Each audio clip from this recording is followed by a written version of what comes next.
Hello guys, today we'll discuss Coulomb's law, discrete charge distribution and continuous charge distribution. Let's start with Coulomb's law.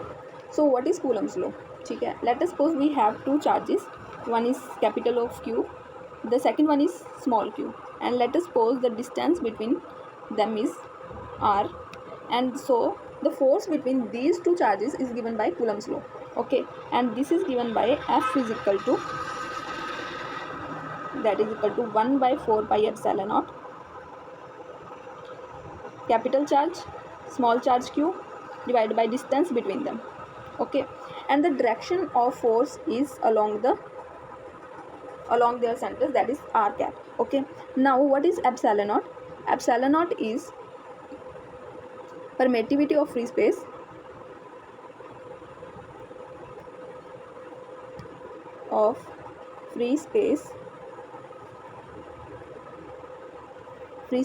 whose dimensions are given by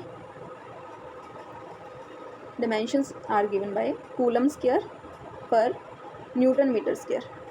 How we are going to calculate this? Because epsilon naught is here, so one is like if we take the epsilon naught this side, like here epsilon naught and F below, so we will get Coulomb square per meter square, and Newton will come below, so it is Coulomb square per Newton meter square. So that's how we calculate epsilon naught. Okay, and now what is the value of epsilon naught? Epsilon naught is equal to 8.85 into 10 raised to power minus 12, and the dimensions of this Coulomb square plus Newton meter square. Okay, now next we are going to discuss discrete charge distribution. Here we have, let us suppose, a number of charges q1, q2, q3 and qn. So before that, what is the value of electric field if we are going to calculate? Okay, so what is the value of electric field if we are going to calculate from force? So the force is equal to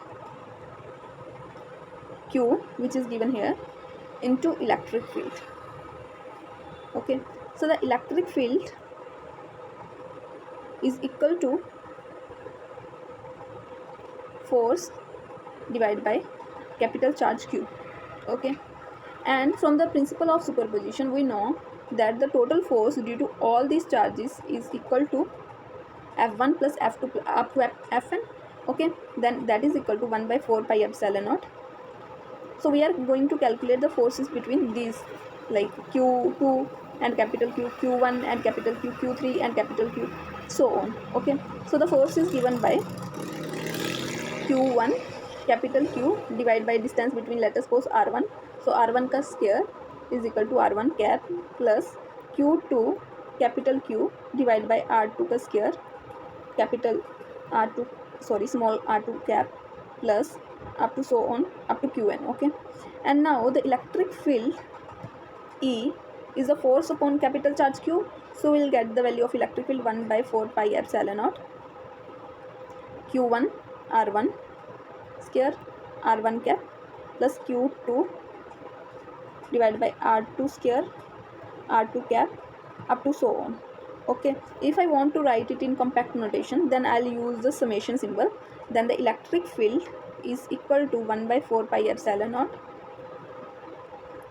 Okay, summation from I to n, I is equal to 1 to small n, and that is equal to qi divided by ri. That is the compact notation how we are going to write it. Okay, and if we are going to sum over I, so this is the summation means the sum over i's and up to n. Okay, so we get q1 divided by r1 square r cap plus up to n. Okay, so this is the electric field due to the discrete charge distribution, and next we are going to discuss the continuous charge distribution. Okay, let's discuss the continuous charge distribution. Here we have three cases. One is line charge distribution, second one is surface charge distribution, and the third one is the volume charge distribution. So let's discuss first line charge. So if we have something linear, so like we are going to take some line charge density, okay, and which is represented by lambda. Okay, and here we are going to take some small portion of this line charge, because let us suppose dl dash, and we are going to calculate because of this line charge distribution, because we have charge distributed continuously over this line. So let us suppose we have to calculate over a certain point p, and we are going to discuss some problems based upon that. So we have to calculate it here. Let us suppose here, and r is the distance between from this small portion to the point where we have to calculate the value of the electric field. Okay, next is the surface charge distribution. That can be like any surface, like anything. Okay, and we are going to take the small portion of this surface, and let us suppose we are going to take the point p where we have to calculate the value of electric field. And then we are, these distances are this is the portion where the, let us suppose in this portion the surface charge density is sigma, and this portion is dA dash. Okay, and the next one is volume charge distribution, and we are going to take some volume. So I am going to represent it here. It's like that, and we are going to calculate the electric field here, and the distance between them is again r. Okay, and this small volume is called d tau, and the volume charge density is represented by rho. Now the question is that how we are going to calculate the electric field in all these three cases. When we have case of discrete charge distribution, we are using summation. But now we have the case of continuous charge distribution. So what we are going to use is integration. Okay, so I am going to tell the formula of electric field, which is given by 1 by 4 pi epsilon naught. Now the summation is replaced by the integration r cap divided by r square, the distance between where we have to calculate and that small portion, and now dq. Okay, now in case of the line charge distribution, this dq is the what is it is called linear charge density multiplied by dl dash.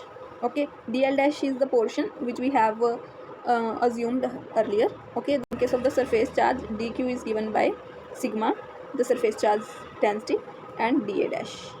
And in case of volume charge, dq is equal to rho and d tau dash. Okay, so the formulas for the electric field which we are going to use in the numericals are dr dash is equal to 1 by, so you can we can use here dr dash like this, dr by 4 pi epsilon naught lambda r dash dl dash, that is dq. Okay, and in the direction of r cap divided by r square.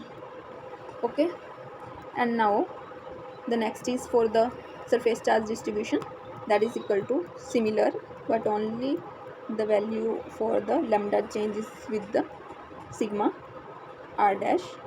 Now this is replaced by area, so dA dash. Okay, divided by r square in the direction of r cap. Okay, now for the volume charge distribution, this electric field is given by 1 by 4 pi epsilon naught rho d tau dash divided by r square in the direction of r cap. So there are a lot of problems based on these formulas. Okay, we are going to discuss in the next video. So hope you understand all these three concepts. So thank you.